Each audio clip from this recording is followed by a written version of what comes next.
Summer কিন্তু আমার জন্য একদমই না, কিন্তু আমার সঙ্গটা তারপরও ছাড়ছে না। দুপুরের পরে বিকাল করে বেরিয়ে গেছিলাম এলাকার মধ্যে।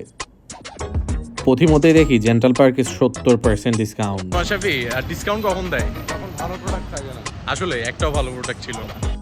যেহেতু আমাদের এলাকাতে প্রায় সবকটাই ব্রাঞ্চেস আছে, সবকটা ব্র্যান্ডের, তাই আড়ংয়ে ঢুকে গেছিলাম। বেসিক্যালি তোমরা বলতে পারো এসির বাতাস খেতে ঢুকেছি, বাট এক্স্যাক্টলি এসির বাতাস খেতে ঢুকেছিলাম। এবং আমার বন্ধুর বাঁশি খুব পছন্দ হয়েছিল, তবলাও পছন্দ হয়েছিল। এবং বেরিয়ে দেখি ভাই এই গরমের মধ্যে ভুট্টা ভাজতেছে, আমি যাই না, রোদের সামনে দিলে ভুট্টা এমনিই গলে যেত। আচ্ছা যাই হোক, তারপরে চলে গেছিলাম সুমিজ হট কেকে। হ্যাঁ, হট কেকে গেছি যে কেক খাওয়ার জন্য এমনটা না, কিছু ঝাল খেতে ইচ্ছে করছিল, তাই অর্ডার দিয়ে বসি চিকেন পিৎজা এবং বিফ পিৎজা।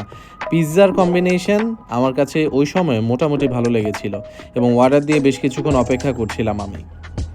এই যে দেখো, একটা ফ্যান্টাস্টিক শর্টস নিতে গেছি, কিন্তু এই কাণ্ডগুলো আমার সাথেই হবে। সস পড়ে যাবে, নাহলে খাওয়ার সময় এই আমার গেঞ্জির মধ্যে পড়ে যাবে, এটা নর্মাল জিনিস। তারপরে বাইট দিচ্ছিলাম চিকেন পিৎজাতে। আমার কেন জানি চিকেন পিৎজার তুলনায় ওদের বিফ পিৎজাটা ভালো লেগেছিল, কারণ ওদের পিৎজাগুলো বেসিক্যালি অনেক ড্রাই ছিল। এগুলোকে পিৎজা বলবো না অন্য কিছু বলবো যায় না, বাট এগুলো পিৎজার ক্যাটাগরিতে পড়ে না অন্তত। আচ্ছা যাই হোক, এই যে বিফ পিৎজাটা আমার ভালোই লেগেছিল এবং চিকেন পিৎজাটা ভালো ছিল। তবে চিকেন পিৎজার সাথে বিফ পিৎজাটা আমার ভালো লেগেছে, ওই ঘুরে ফিরে একই কথা। আচ্ছা, ওখান থেকে আসরের নামাজের সময় হয়ে গেছিল, তাই আসরের নামাজটা মসজিদে শেষ করেই আবারও এলাকায় বেরিয়েছিলাম।